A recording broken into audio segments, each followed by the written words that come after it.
Boris! The shout ripped through the steakhouse. Predictable laughter rippled from the Wall Street table.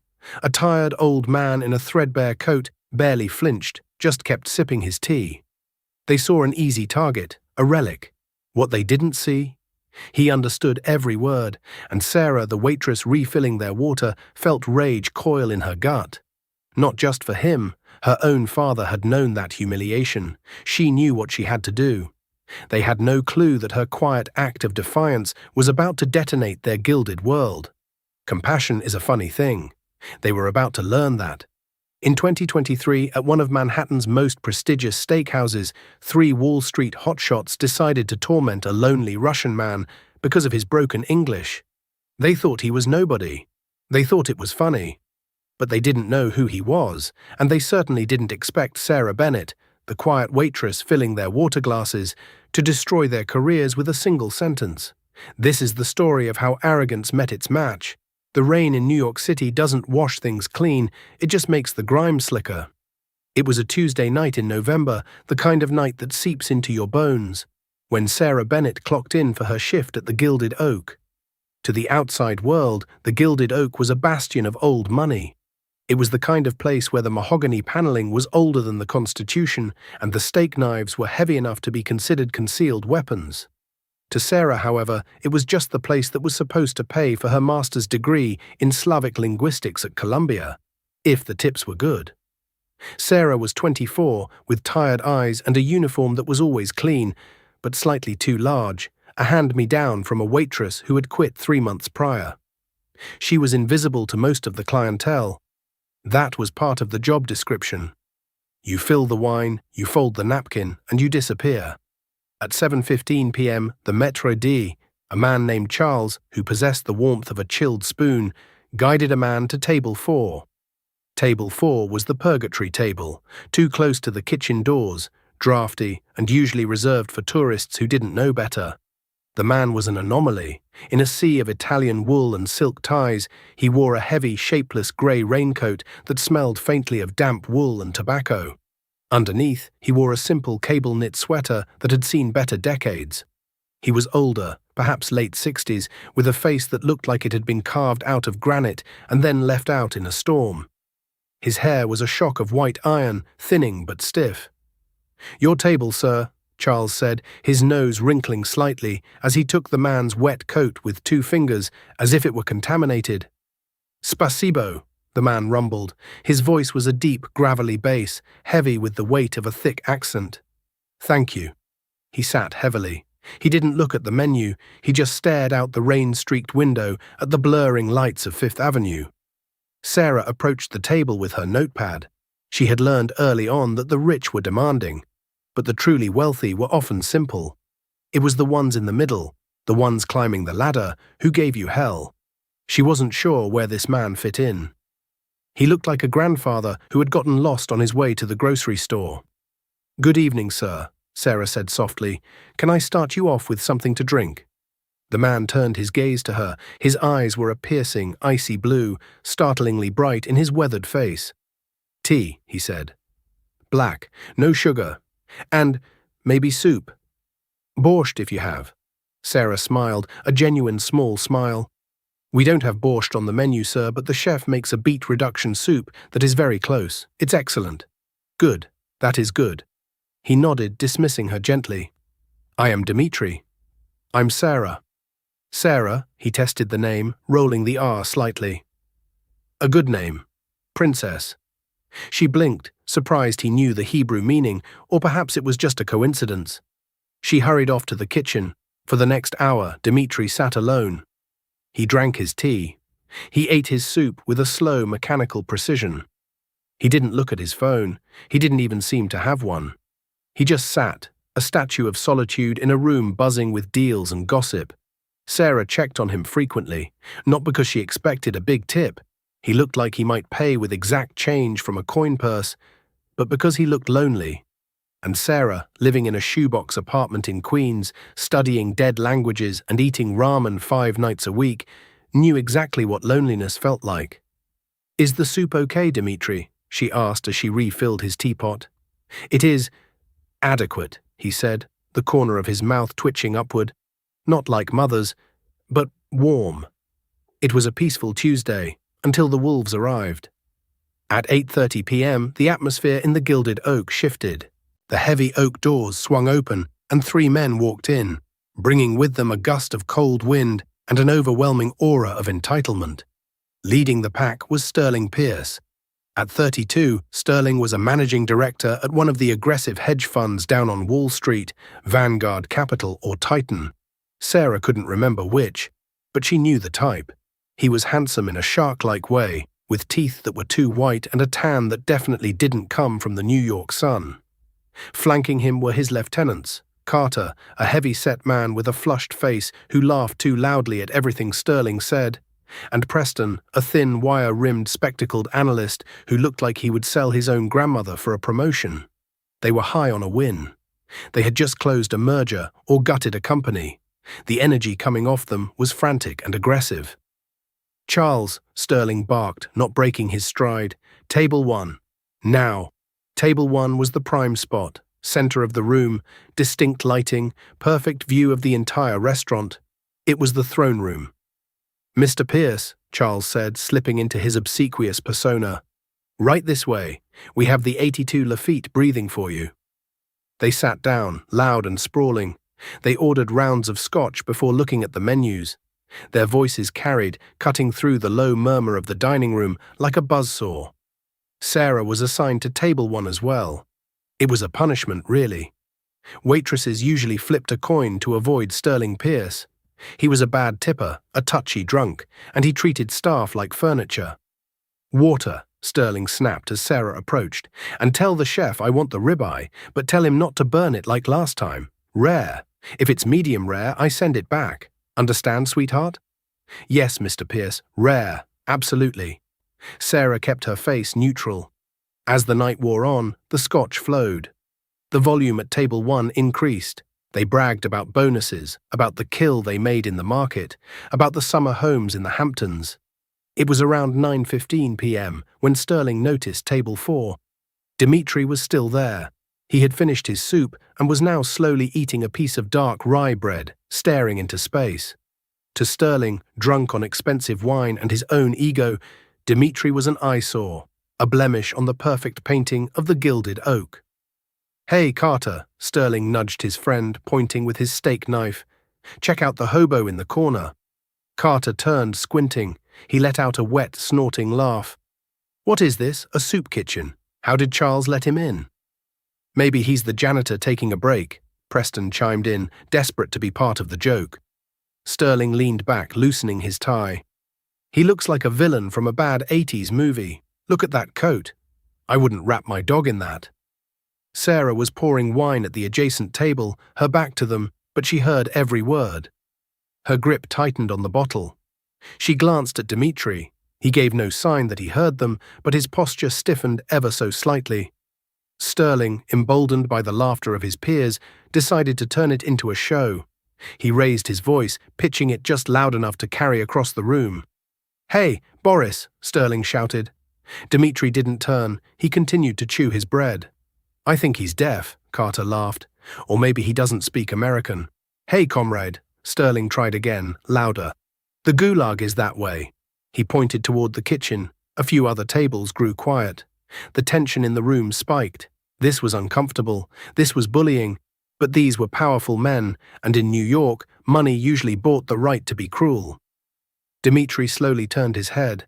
He looked at Sterling with those cold blue eyes. There was no fear in them. Just a profound, tired boredom. "You speak to me?" Dimitri asked.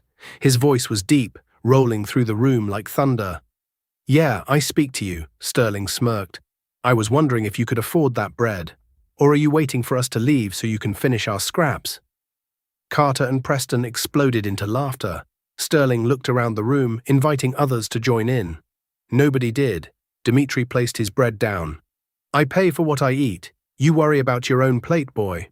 The word boy hit Sterling like a slap. The smirk vanished. His face went red. "What did you call me?" Sterling stood up. He was tall, athletic, and used to intimidation. "You listen to me, you washed-up peasant. I spend more on this wine than you made in your entire life. You don't speak to me. You don't even look at me." "Sterling, sit down," Preston whispered, sensing they were causing a scene. "No," Sterling snapped. He looked at Dimitri, mocking his accent. "I pay for what I eat." Listen to that. It's like he's gargling marbles. Learn to speak English if you're going to eat in a civilized country. He turned to his friends. It's pathetic. These people come here, clog up our city, and can't even string a sentence together without sounding like a dying tractor. That was the moment Sarah snapped. Sarah had been holding a tray of silverware. She set it down on a service station with a loud clatter that drew eyes. She walked over to table 1. Her heart was hammering against her ribs like a trapped bird. She needed this job. She needed the tips. But she also had a spine, and she had spent 4 years studying the very thing Sterling was mocking. She stopped right at the edge of Sterling's table. "Mr. Pierce," Sarah said. Her voice was shaking slightly, then it steadied. It became cold. "I think you've had enough wine." Sterling looked at her, incredulous. "Excuse me? The help is talking now." "You're mocking his accent," Sarah said, her voice rising so the surrounding tables could hear. "But you're making a fool of yourself." "I'm making a fool of myself?" Sterling laughed, a harsh, barking sound. "He can't even speak English." "Actually," Sarah said, her mind snapping into academic mode, the adrenaline sharpening her focus. "He is speaking perfectly functional English. What you are hearing is a phonological transfer from his native syntax, specifically the velarization of the consonants and the lack of copula in the present tense." The table went silent. Sterling blinked. "What?" Sarah wasn't done. She turned to look at Dimitri, then back to Sterling. "You made fun of his gargling. That is a velar fricative. It's a sound that exists in over 40% of the world's languages, including German, Arabic, and Dutch. Just because your linguistic palette is limited to the noises you make on a trading floor doesn't make him unintelligent. It makes you uneducated." A pin could have dropped in the gilded oak. Sterling's face turned a shade of purple that clashed with the tablecloth. "You listen to me, you little—" "And furthermore," Sarah cut him off, stepping closer, "you called him a peasant. You assumed he's uneducated because of how he sounds. That is linguistic profiling. It's the last refuge of a small mind. This man speaks at least 2 languages. How many do you speak, Mr. Pierce? Aside from profanity and entitlement." From the back of the room, someone gasped. A woman at table 6 covered her mouth to hide a smile. Sterling looked like he was about to flip the table. "Get the manager. Now. I want her fired. I want her out on the street tonight." Charles, the maitre d', rushed over, looking pale. "Mr. Pierce, I am so sorry. Sarah, step away immediately." "She's fired," Sterling screamed, pointing a finger in Sarah's face. "And him. Throw that trash out too." He pointed at Dimitri. "I will handle this, sir," Charles stammered. He turned to Sarah. "Sarah, go to the kitchen. Get your things. You're done." Sarah felt the tears pricking her eyes. The adrenaline was fading, leaving only the cold reality of unemployment. She had stood up for what was right, and now she wouldn't be able to pay rent. She nodded, swallowing hard. "Fine." She turned to walk away. "Wait." The voice came from table 4. It wasn't a rumble this time, it was a command. Dimitri stood up. He didn't look like a tired old man anymore. He stood to his full height, which was well over 6 feet. He buttoned his shabby grey coat with slow, deliberate movements. He walked toward table 1, his heavy boots thudding against the parquet floor. He stopped in front of Sterling Pierce. Sterling, who was 6'2", suddenly looked small. "You want to fire her?" Dimitri asked. "Yeah, I'm firing her," Sterling sneered, though he took a half step back. "And I'm having you banned."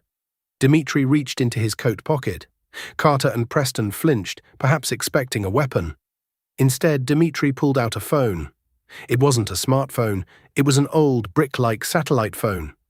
He dialed a number, holding the device to his ear, his eyes never leaving Sterling's face. "Da," Dimitri said into the phone. "It is Volkov." Sterling froze. The name hung in the air. "Volkov," Preston whispered. "Wait, not Dmitry Volkov." Dmitry ignored them. "I am at the Gilded Oak on 55th. I am buying the building. Yes, tonight. Call the owner. Tell him the offer is double whatever the market value is. Cash. But there is a condition." Dmitry paused, listening. The condition, Dmitri said, his voice dropping to a terrifyingly calm register, is that the lease for Vanguard Capital. Is it Vanguard? He looked at the logo on Sterling's vest. Yes. Their lease in the Volkov Tower, terminated, tonight. Sterling's glass slipped from his hand. It hit the table, shattering, red wine bleeding across the white cloth like a gunshot wound. You can't, Sterling stammered. Our office is in the Volkov Tower. We have a 10-year lease. Dmitri closed the phone with a snap. Not anymore, Dmitri said. I own the building you work in, and as of 5 minutes from now, I will own the building you are eating in. He turned to Charles, the maître d', who looked ready to faint. The young lady, Dmitri pointed to Sarah, she is not fired. Everyone else is fired, unless she says otherwise. Dmitri looked back at Sterling, whose arrogance had drained away, leaving only naked terror. Now, Dmitri said, his accent thick and heavy, like a sledgehammer. Who is the peasant now, boy? The silence that followed Dmitri Volkov's question was heavier than the mahogany bar that anchored the room. Who is the peasant now, boy? Sterling Pierce stood frozen, his mouth slightly ajar, a droplet of red wine dripping from the edge of the table onto his Italian loafer. For a man who made his living on volatility, who thrived on the chaos of the trading floor, he was completely unmoored. The predator had become the prey, and the transition was so violent he couldn't process it. You're bluffing, Sterling whispered, though his voice lacked any real conviction. He looked around the room, seeking an ally, seeking someone to tell him this was a prank. He's bluffing, right? He's a crazy old man. Charles, call the cops. Charles, the maître d', was vibrating with anxiety. He looked at Sterling, then at the imposing figure of Dmitri, and finally at the satellite phone resting on the tablecloth. Charles was a creature of survival. He knew the smell of old money, and he knew the smell of dangerous money. Dmitri smelled of the latter. Mr. Pierce, Charles said, his voice cracking, I think you should lower your voice. Don't tell me what to do, Sterling shrieked, the panic finally breaking through his veneer of cool. He whipped out his own phone, the latest model, sleek and fragile compared to Dmitri's brick. I'm calling Harrison. I'm calling the CEO. You're done, Volkov. You think you can intimidate Vanguard Capital? We manage $40 billion in assets. Dmitri didn't move. He simply picked up his tea, which had likely gone cold, and took a sip. Call him. Sterling's fingers fumbled as he dialed. He put it on speaker, wanting the whole room to hear Harrison destroy this imposter. The line rang once, twice, then a click. Harrison, Sterling barked. You won't believe what's happening. I'm at the Gilded Oak. Some psychotic Russian guy is claiming he owns our building and is trying to kick me out of the restaurant. I need you to get legal on the line and… Sterling. The voice on the other end was cold. It wasn't the chummy tone Harrison usually used when they were discussing golf handicaps. It was the tone of an executioner. Where are you right now? I told you, the Gilded Oak. Get out, Harrison said. What? Sterling blinked. Exactly. Tell this guy to… No, Sterling, you don't understand, Harrison interrupted, his voice rising in volume. I just got a call from the managing partner of Volkov Industries in Zurich. Do you know who Dmitri Volkov is? Sterling looked at the old man in the grey coat. Dmitri watched him with the impassive stare of a wolf watching a wounded deer. He's nobody, Sterling stammered. He is the majority shareholder of the consortium that owns the skyscraper we operate in, Harrison hissed. He also just activated a bad faith clause in our commercial lease agreement. Something about conduct unbecoming of a tenant. Sterling, they are locking us out. Security is downstairs right now putting padlocks on the elevators. The servers are being remotely disconnected. The color drained from Sterling's face so completely he looked like a wax figure. Carter and Preston, sitting across from him, slowly pushed their chairs back, distancing themselves from the blast radius. Harrison, You just cost this firm its headquarters, Sterling, Harrison roared. And the rumor is he's buying the debt on our leverage positions. If he calls those in, Vanguard is insolvent by morning. You are fired. Do not come to the office. Do not pass go. You are done. The line went dead. The silence returned, but this time it wasn't tense. It was final. Dmitri set his teacup down with a delicate clink. He turned his gaze to Charles. "Charles," Dmitri said pleasantly. Yes, Mr. Volkov." Charles rushed forward, bowing so low he nearly headbutted the table. "I believe I own this establishment now. The paperwork is being faxed to the office in the back as we speak." I assume so, sir. If you say so, sir." "Good." Dmitri pointed a thick, calloused finger at the door. "Remove the trash." Charles didn't hesitate. He turned to Sterling, his face hardening. The deference was gone. "Mr. Pierce, Mr. Carter, Mr. Preston, please leave immediately." "You can't do this," Sterling whispered, his eyes wide and wet. "I haven't paid." "It's on the house," Dmitri rumbled. "Consider it a severance package." Sterling didn't move. He was in shock. It took the sous chef, a large man named Marco, who had been watching from the kitchen door with a meat cleaver still in hand, stepping into the dining room for the reality to sink in. Sterling Pierce, the Wolf of Wall Street, stood up on shaking legs. He didn't look at Sarah. He didn't look at his friends. He walked toward the door, his expensive shoes clicking on the floor, a dead man walking. Carter and Preston scurried after him like rats fleeing a sinking ship, leaving their unfinished scotch behind. When the heavy oak doors closed behind them, the entire restaurant exhaled. Then, slowly, applause started. It began with the table of tourists in the corner, then the couple by the window, and finally, the staff. It wasn't a raucous cheer, it was a respectful, rhythmic clapping. Justice had been served, and it tasted better than the ribeye. Dmitri didn't acknowledge the applause. He simply looked up at Sarah, who was still standing by the table, clutching her serving tray to her chest like a shield. Her hands were trembling. "Sarah," Dmitri said softly. "Yes, sir?" She breathed. "My tea is cold," he said, "and I believe I promised to explain why a billionaire dresses like a—" How did he say? "A villain from an 80s movie?" Sarah let out a breath she didn't know she was holding. A nervous laugh escaped her lips. "Yes, I believe you did. Sit," Dmitri gestured to the empty chair where Sterling had just been destroyed. "Please, sit." Sarah hesitated. In the strict hierarchy of high-end hospitality, sitting with a customer, let alone the new owner, was a cardinal sin.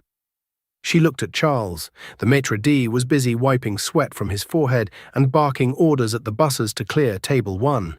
He caught Sarah's eye and gave a frantic, jerky nod. "Do whatever he says." Sarah sat.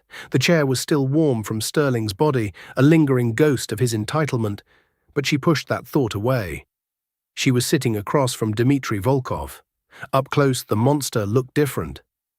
The harsh overhead lighting of the restaurant softened as Charles dimmed the house lights, perhaps instinctively trying to create a more intimate atmosphere for the new boss. Dmitri's face was a map of deep lines and weathered skin. It wasn't the face of a man who sat in boardrooms. It was the face of a man who had worked outside in biting winds. "I am sorry for the theater," Dmitri said, his voice low. He reached for the bread basket, breaking off another piece of rye. "I dislike attention, but I dislike bullies more." You really bought the building?" Sarah asked, her voice quiet. "Just like that?" Dmitri shrugged, a heavy movement of his shoulders. "Money is a tool, Sarah. Like a hammer, sometimes you use it to build, sometimes you use it to break things that need breaking. Today I broke a very small, very loud thing." He looked at her, his blue eyes piercing. "But you were the brave one. You had no hammer, you had only words, and you stood between the wolf and the old dog." "I couldn't let him talk to you like that," Sarah said, feeling the flush return to her cheeks. "It wasn't right. My father, he struggled with English when he first came to the States. People treated him like he was stupid because he couldn't conjugate a verb. But he was the smartest man I knew." Dmitri nodded slowly. "Linguistics. You study this?" "Yes, at Columbia. I'm doing my master's." "And the explanation you gave him," Dmitri chuckled, a dry, rasping sound. "The velarization, the fricatives. Was that true?" Sarah smiled sheepishly. "Mostly. I might have improvised the part about the phonological transfer just to confuse him. But the science is sound. Your accent isn't broken English. It's Russian overlaid on English. It has rules. It has structure." Dmitri leaned back, his expression darkening slightly. He touched the lapel of his worn grey coat. "You are wondering about the coat," he stated. It wasn't a question. Well, yes. Everyone else here is wearing Armani and Tom Ford. You look like I just came from the shift change at the mine," Dmitri finished for her. "That is because in here," he tapped his chest, "I never left." He poured himself more tea, ignoring the fact that it was lukewarm. "I was born in Norilsk," he began. "Do you know it?" Sarah nodded. "Siberia, one of the northernmost cities in the world. Mining, nickel and palladium. They call it the city of eternal winter." "Correct." "The black snow," Dmitri murmured. "I worked the mines when I was 14. My father worked the mines. We were not people to the state. We were units of labor. If you stopped working, you froze or you starved. There was no third option." He ran a hand over the rough wool of his sleeve. "This coat, it is not exactly the same one, but it is the same style. Soviet issue. Wool and sorrow. When the Union fell, chaos came. I was lucky, or perhaps ruthless. I understood how to move metal when others were panicked. I bought shares from workers for vodka. I consolidated. I became what they call an oligarch." He said the word with distaste, as if it tasted like sour milk. "I made billions," he continued. "I moved to London, then Zurich, then here. I bought the suits, I bought the yachts. I tried to scrub the nickel dust from my skin." He paused, looking out the window at the rain. The reflection in the glass showed a lonely old man. "My wife, Katya," he said, his voice softening to a whisper. "She was the light. She did not care about the money. She loved the man who smelled of earth. She died 3 years ago. Cancer, all the money in the world, billions of dollars, and I could not buy her one more day." Sarah felt a lump in her throat. The restaurant around them seemed to fade away. "The day she died," Dmitri said, "I was wearing a $3,000 suit. I was shouting at doctors in English, demanding, threatening. And I realized I had become just like them, just like that boy, Sterling, thinking I was a god because I had a credit card." He looked back at Sarah. "After the funeral, I threw the suits away. I found this coat in a vintage shop in Brooklyn. It reminds me that I am Dmitri from Norilsk. It keeps the wolves away. The people who want my money, they do not look at me twice. They see a peasant. Only the people who see a human, they are the ones worth talking to." He gestured to her. "You saw a human, Sarah. You did not know I was Volkov. You defended a peasant." "I defended a person," Sarah corrected him gently. "Yes." Dmitri smiled, and this time it reached his eyes. It was a warm, grandfatherly look. "And for that I owe you. You said you are studying?" "Trying to," Sarah sighed. "Tuition is expensive. The rent in Queens is going up. I was actually going to ask for extra shifts next week, but, well, now that you own the place, I don't know if the Gilded Oak will even stay open." Dmitri waved his hand dismissively. "The restaurant will stay. I like the soup. But you will not be working extra shifts."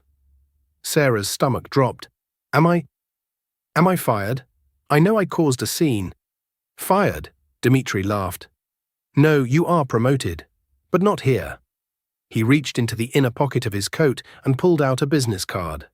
It was heavy, black, with gold embossing that simply said Volkov.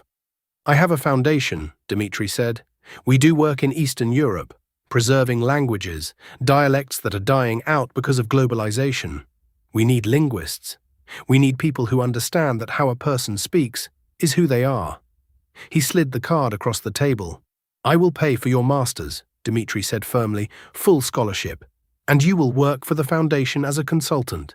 Your salary will be, let's say, triple what you make here carrying soup." Sarah stared at the card. It felt like she was looking at a winning lottery ticket, but better. This wasn't just money, it was her dream. I don't know what to say," Sarah stammered, tears welling up. "Why? You don't even know me." "I know enough," Dmitri said, standing up. He buttoned his coat. "I know you have a spine. And I know you respect the dignity of others. Those are things you cannot teach in a university." He looked toward the kitchen. Now I must go. I have to sign papers to formalize the purchase of this building before the lawyers go to sleep. But Sarah. Yes, Mr. Volkov? If Mr. Pierce tries to come back, Dmitri's eyes flashed with that cold steel again. Tell him the peasant says hello. The morning after the incident at the Gilded Oak did not bring peace. It brought a hurricane. In the age of information, silence is a luxury that the wealthy cannot always afford.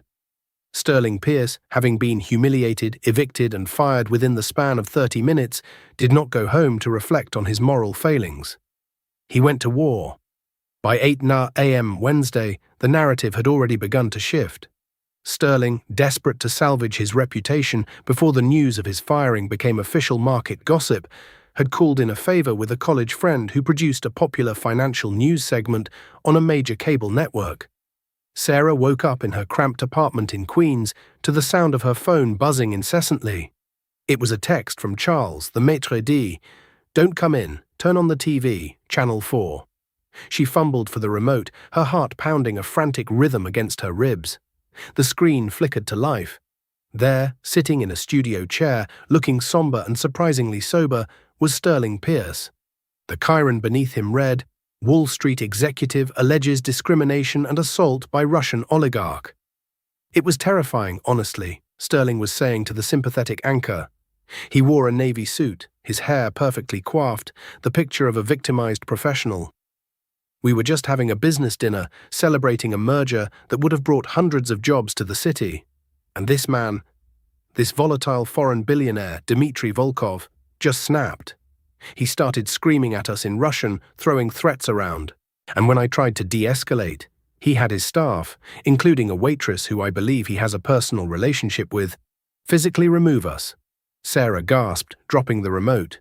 Personal relationship. He revoked our lease illegally, Sterling continued, his voice trembling with practiced emotion. It's a hostile takeover of American business interests. And this waitress, she insulted us, called us uneducated. It was a coordinated attack. I'm filing a lawsuit for defamation, wrongful termination, and emotional distress. We're asking for $50 million. The anchor nodded gravely. Shocking. It seems no one is safe from the whims of foreign money. Sarah felt the room spin. The joy of the previous night, the scholarship, the job offer, evaporated. She wasn't just a witness anymore. She was a co-conspirator in a $50 million lie. Her phone rang again. It wasn't Charles. It was a number she didn't recognize. Hello, she answered, her voice a squeak. Sarah, the deep, gravelly voice was unmistakable. Do not watch the television. It rots the brain. Mr. Volkov, Sarah breathed. He's lying. He's twisting everything. He said we have a relationship. He is a drowning man climbing on the heads of others to breathe, Dmitri said calmly. It is what rats do. Do not worry. Put on a nice dress. Not a uniform. A car is waiting downstairs. A car? Where are we going? To the Shark Tank, Dmitri said. We are going to visit his lawyers. The law firm representing Sterling Pierce was located in a glass monolith in Midtown, ironically just a few blocks from the Volkov Tower. The conference room was vast, with a view of the Hudson River that cost more per hour than Sarah made in a year. On one side of the long marble table sat Sterling, looking smug. Flanking him were three lawyers in sharp suits, sharks in pinstripes. On the other side sat Dmitri, wearing the same shabby grey sweater, though he had left the coat in the lobby. Next to him was Sarah, wearing her best Sunday dress, clutching her purse so hard her knuckles were white. Standing behind Dmitri was a single man, his lawyer, a quiet, unassuming man named Mr. Abernathy, who looked more like a librarian than a litigator. Mr. Volkov, the lead lawyer for Sterling, a man with an oily slick-back hairstyle, began. We are prepared to go to trial. The optics here are terrible for you. A Russian tycoon bullying a young American financier. The jury will hate you. We have witnesses, Mr. Carter and Mr. Preston, who will corroborate Mr. Pierce's account that he was verbally abused and unjustly evicted. Sterling leaned forward, a sneer playing on his lips. You messed with the wrong guy, Volkov. You might have money, but I have the media. I'm going to bury you. Unless, of course, you settle. Reopen the lease, pay the $50 million, and fire her. He pointed a finger at Sarah, and make her apologize publicly. Sarah shrank back, terrified.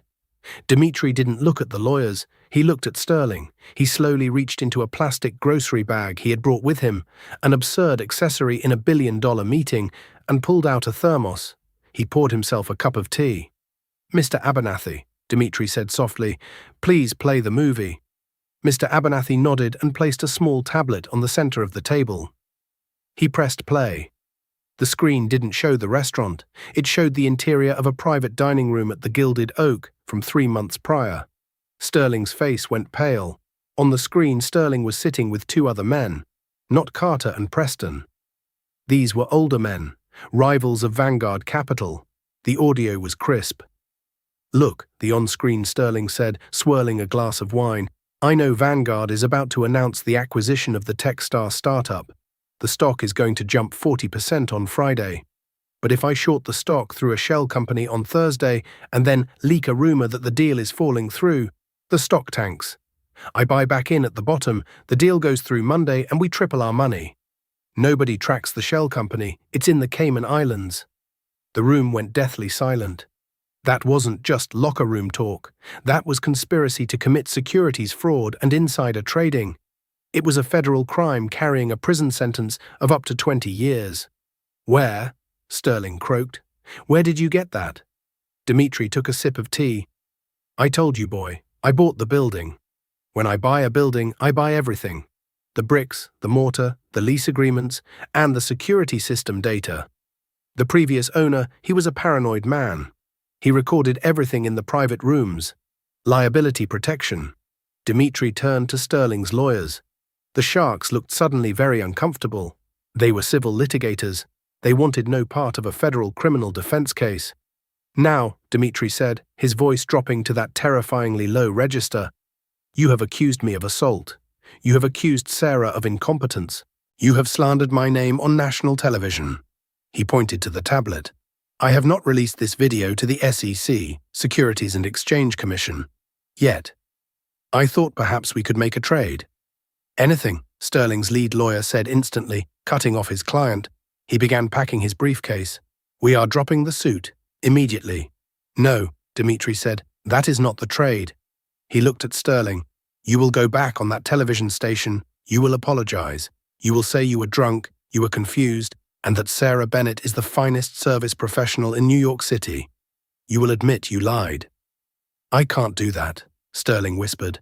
"It will ruin my career." "Your career is already dead," Dimitri said coldly.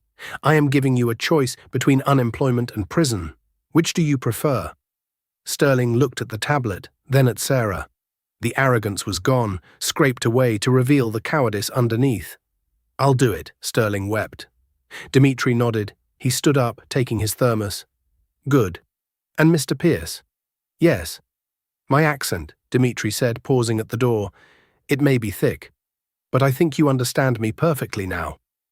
2 years later, the autumn wind swept across the stone plaza of Columbia University, carrying with it the crisp scent of decaying leaves and the heavy weight of accomplishment. It was a day painted in shades of gold and crimson, a sharp contrast to the grey, rain-soaked Tuesday that had changed Sarah Bennett's life forever. Sarah stood amidst a sea of light blue gowns, adjusting the mortarboard cap on her head. The tassel tickled her cheek, a tangible reminder that she was no longer just a waitress invisible to the world. She was Sarah Bennett, Master of Arts in Slavic Linguistics, graduating with highest honors. As the ceremony dragged on, with speeches about future leaders and changing the world, Sarah's eyes scanned the crowd of parents, siblings, and partners. Her own parents, too frail to travel from Ohio, were watching via a shaky livestream on an iPad. But she wasn't alone. In the third row, surrounded by fathers in Brooks Brothers suits and mothers in designer silk, sat a figure that looked like he had been carved out of a different era. Dmitry Volkov sat rigidly upright in a metal folding chair. He wore the same heavy, shapeless grey wool coat he had worn that first night at the Gilded Oak. To the other families, he likely looked like a vagrant who had wandered in from the park. To Sarah, he looked like a king. He looked older now. The 2 years had eroded the granite of his face, leaving deep fissures of exhaustion. His skin was pale, almost translucent, like old parchment. But when Sarah's name was announced over the loudspeakers, Sarah Bennett, magna cum laude. Dimitri didn't just clap. He stood. It was a slow, painful movement, his joints protesting the effort, but he rose to his full, imposing height. He brought his large, calloused hands together in a slow, rhythmic applause that cut through the polite clapping of the crowd. He nodded once, a solemn gesture of respect between equals. After the ceremony, the campus dissolved into chaos, graduates throwing caps, families fighting for photo angles. Sarah found Dimitri waiting by a quiet bench near the philosophy building, away from the noise. He was staring at a squirrel burying a nut for the winter. "You did not trip," Dimitri observed as she approached. His voice, once a rolling thunder, was now a rasping whisper, like wind through dry grass. "I had a bet with myself. I lost." Sarah laughed, the sound bubbling up through her relief. "I practiced in the heels for a week, Dimitri. I wasn't going to let you down." "You could never," he said softly. He patted the space beside him. "Sit. The legs. They are not what they used to be." Sarah sat, careful not to wrinkle her gown. Up close, the decline was undeniable. The fire in his blue eyes was still there, but it was dimming, like a coal at the end of the night. He breathed with a heavy, wet rattle in his chest. "I have news," Sarah said, trying to keep her tone bright. "The Foundation board emailed me this morning. They approved the expansion into the Carpathian region. They want me to lead the field team in Ukraine, starting in the spring. I'm going to be documenting dialects that haven't been recorded since the 19th century. Dimitri smiled, a rare expression that softened the harsh lines of his mouth. "I know. I told them if they did not pick you, I would sell the building they work in and turn it into a beet farm." "Dimitri," Sarah scolded, though she squeezed his hand. His skin felt cold, dry. "You have to stop threatening people." "Why?" He shrugged, a ghost of his old arrogance surfacing. "It works. Diplomacy is for people with time. I do not have time." The air between them grew heavy. Sarah looked at him, really looked at him, and the joy of the graduation faded into a cold realization. "You're sick," she whispered. It wasn't a question. She had suspected it for months. The weight loss, the cancelled meetings, the shadow that seemed to follow him. "The engine is failing, Princess," Dimitri admitted, staring out at the falling leaves. "Decades of breathing nickel dust in Norilsk. The doctors in Zurich, the doctors here, they have fancy names for it. Fibrosis, failure. They want to cut, to pump me full of chemicals to buy a few more months. But I am not a machine to be repaired." He reached into the deep pocket of his wool coat. "I am leaving tonight." "Leaving? To the hospital?" "No, home," Dimitri said. "To Norilsk, to the snow." "But it's freezing there. The pollution, the cold. It will kill you faster," Sarah protested, panic rising in her throat. "It will kill me honestly," Dimitri said fiercely. "Here, in this city of glass and money, I am a curiosity. A billionaire with a funny accent. There. I am just Dimitri. The cold keeps you sharp, Sarah. It strips away the lies. I want to die where the air smells like iron and ice, not disinfectant." He pulled out a thick, cream-colored envelope sealed with red wax. He placed it in Sarah's hands. It felt heavy. "What is this?" "The final lesson," Dimitri said. "Do not open it yet. Wait until the first snow falls in New York. Promise me." "Dimitri, I can't." Tears pricked her eyes, blurring the vision of the grey coat. "I can't say goodbye like this." "It is not goodbye," he said, standing up with a groan of effort. He placed a hand on her shoulder, his grip surprisingly strong for a moment. "We are linguists, you and I. We know that words echo long after they are spoken. You corrected the world for me, Sarah. You gave an old man his dignity when the wolves tried to tear it away. Now go do your work, save the voices." He turned and walked away, his heavy boots crunching on the autumn leaves. He didn't look back. Sarah watched him go until the grey coat blended into the shadows of the trees, disappearing like a ghost into the fog. 3 months later, the call came on a Tuesday, exactly like the night they had met. It was Mr. Abernathy, Dimitri's lawyer. His voice was professional, clipped, but Sarah could hear the crack in the veneer. "Ms. Bennett," he said, "Mr. Volkov passed away this morning. He was in his cabin outside Norilsk. He was sitting on the porch watching the sunrise. It was peaceful." Sarah didn't cry immediately. She felt a hollow ache, a vast empty space where a mountain used to be. She walked to her window. Outside, the first flakes of the winter storm were beginning to drift down, blanketing Queens in white silence. Wait until the first snow falls. She retrieved the envelope from her desk drawer. Her hands trembled as she broke the red wax seal. Inside were 2 documents. The first was a handwritten letter, the penmanship jagged and forceful, as if carved into the paper. "Sarah, if you are reading this, I am cold." "That is good. The cold tells the truth. You think I gave you a scholarship because you defended me against the boy in the suit. That is only half true. I gave it to you because you reminded me of Katya. You have a fire. You listen to people not to reply, but to understand. You are now the director of the Volkov Foundation. The trust is fully funded. Do not waste the money on galas or champagne. Spend it on the villages. Spend it on the old women who are the last speakers of their tongues. Their words are worth more than my bank accounts. Also, I have left you a burden, or perhaps a gift. The second document is the deed to the building on 55th Street, the Gilded Oak. I bought it to destroy a man, but I kept it because of the soup. It is yours now. All of it. The mahogany, the wine cellar, the debt-free ownership. My only condition is this. Table 4 remains open. It is the peasant's table. If someone comes in who looks like they do not belong, who looks hungry or cold or lost, you feed them. You treat them like a king, because you never know who is wearing the disguise. Spasibo, Dmitri. Sarah lowered the letter, the tears finally coming hot and fast. She wasn't just a graduate. She wasn't just a waitress. She was the owner of one of Manhattan's most exclusive properties and the steward of a legacy. The following week, the memorial was private, held inside the main dining room of the Gilded Oak. The restaurant was closed to the public. The staff, including Charles and Marco the chef, stood in a semicircle around a portrait of Dmitri. He wasn't wearing a suit in the photo. He was wearing the grey coat, standing in the snow, unsmiling, but with a glint of defiance in his eyes. After the speeches were done and the lawyers had left, Sarah stayed behind. She sat at table 4. She touched the wood where he had sat, remembering the way he broke the dark rye bread. The silence was broken by the sound of the front door opening.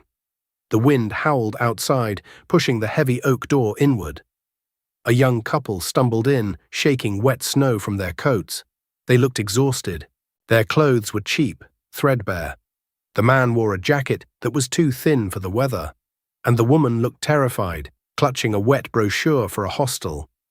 Charles, looking weary from the emotional day, stepped forward automatically. "I am terribly sorry," he began, his voice practiced and firm. "We are closed for a private event. You will have to leave." The couple shrank back. "Oh, we're sorry," the man stammered, his accent thick, perhaps Polish or Czech. "We saw the light. We just wanted tea. We are lost." Charles began to guide them to the door. "I understand, but as I said—" "Charles." The voice cut through the room. It wasn't loud, but it carried authority.